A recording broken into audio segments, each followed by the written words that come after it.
So when I stopped studying medicine, I started to study history. And so the lens that I bring into the psychedelic space is pretty diverse and interdisciplinary, but it definitely does come from this historical context lens. So there's really three, I would say, stories to focus on. The first story is that of Terence McKenna. So Terence McKenna was this Irish bard in the 1980s and 1990s who was a very eloquent speaker about psychedelics and altered states of consciousness. And he wrote a book called Food of the Gods in the early 90s where he sort of laid out this hypothesis of the stoned ape theory. And the stoned ape theory essentially said that our ancient hominid ancestors, even prior to Homo sapiens, so 1 million, 2 million years ago, when they were on the savannas of Africa, they consumed psilocybin mushrooms, and that the consumption of psilocybin mushrooms was integral to our overall evolution and development, both in terms of brain capacity and how quickly the brain grew, and then also in our capacity to survive. Because when we take low doses of psilocybin mushrooms, and I can attest to this, when we take low doses of psilocybin mushrooms, our visual field significantly improves. And just as a really interesting anecdote, I used to, at the age of 10, I started to wear glasses. I was pretty nearsighted. That lasted until I was 22 or 23. And then as soon as I started to microdose consistently, my vision also dramatically improved to the point where I don't need glasses or contacts any longer to see long distances.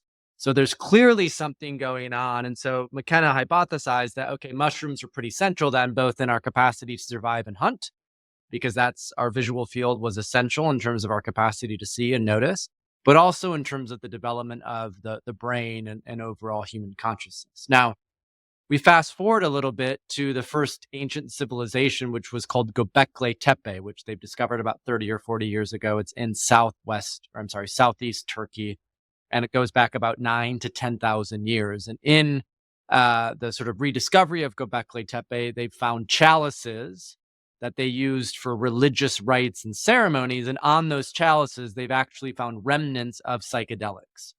And so in the oldest ancient civilization that we currently have available to us, there were clearly some rites or ceremonies that were done with, usually it was an alcohol like beer that was infused with some sort of psychoactive or psychedelic compound. And then more, what we have even stronger evidence for is in ancient Greece, there were these mysteries called the Eleusinian mysteries, and they drank a beverage called koukion in the Eleusinian mysteries. And the main ingredient in koukion was ergot. And ergot is a fungus that grows on rye, and it's the same thing that LSD is made.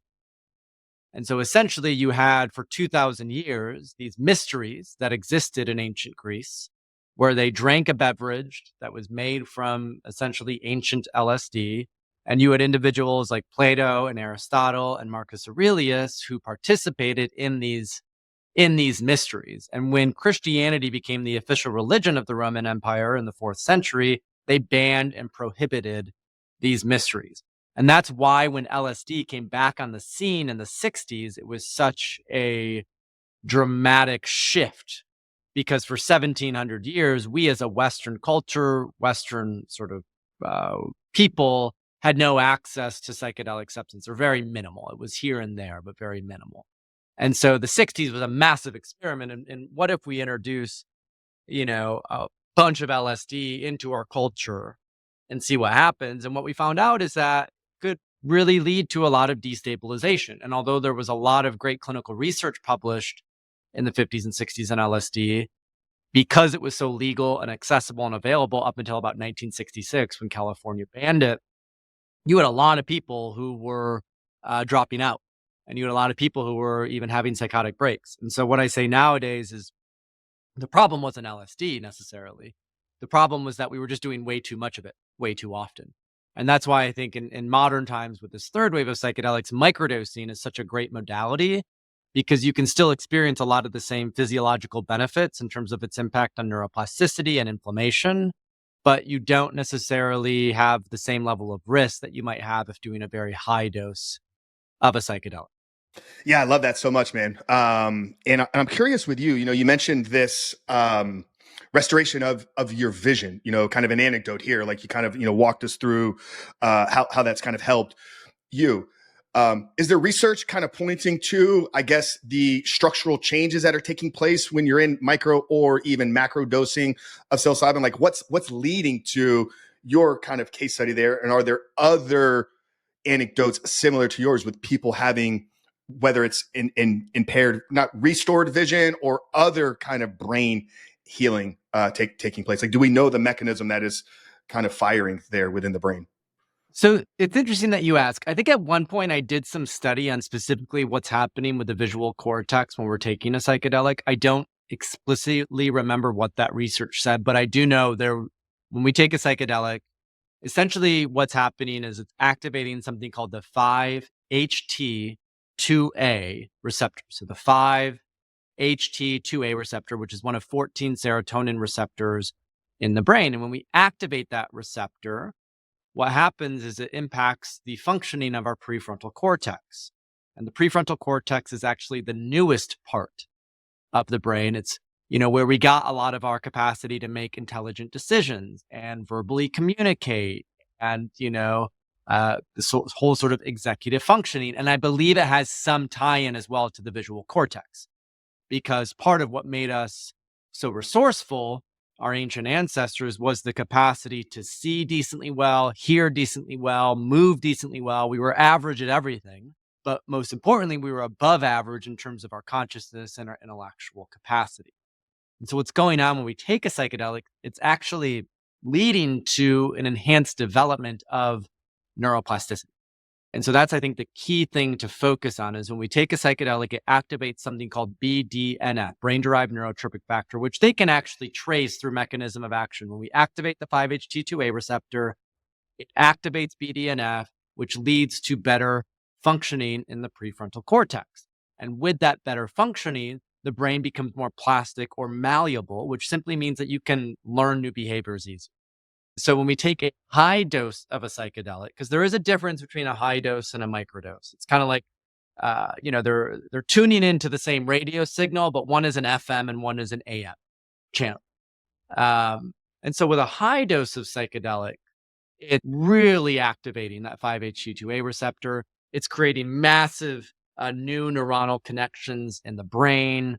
The brain, the two hemispheres are really activated and communicating, and it essentially returns our brain to a childlike state. So when we take a high dose of a psychedelic, we kind of return to like we were when we were 5 years old. And what this does is it opens up something called the critical learning period. So the critical learning period is, when we're 5 years old, we're starting to learn language, we're starting to learn music, we're starting to learn basic social functioning. Our brain is super plastic, it's super malleable, it's super open, and we can absorb all of that information in our early stages of development. And for years, scientists hypothesized that, okay, when that age is done, the brain, is no longer plastic. We no longer can change. We're stuck in our ways, which is what a lot of modern psychiatry is based on, unfortunately. And what we've now discovered through psychedelics, but also other practices like meditation, breathwork, yoga, these contemplative practices, is that we can actually reactivate neuroplasticity, and psychedelics happen to do it in the most effective sort of catalytic way. And when we take this psychedelic, it reopens a critical learning period. And so for about 2 to 3 weeks after a high dose of a psychedelic, we can actually, it's much easier to drop patterns of behavior that are no longer healthy, that are not serving us. It could be around diet, exercise, sleep. It could be around pornography. It could be around, a toxic relationship or a toxic job. We have the courage all of a sudden to make difficult decisions that we had previously been like, oh, I'll do that at some point. All of a sudden it's like, no, I need to do that now. And then microdosing is a great way to elongate that critical learning period, to elongate that window of neuroplasticity. And so when we're actively microdosing after a high dose experience, all of a sudden that 3 week might turn into 5 to 6 weeks. And that's typically about the time that it takes to build and establish a new habit. And so the sort of summary of this is we take a psychedelic, right? It opens up this window of neuroplasticity. We commit to a microdosing protocol, which is usually 2 or 3 times per week for a period of 30 to 60 days. And that allows a space to actually weave in new patterns, weave in new behaviors that serve us in a much healthier and nourishing way.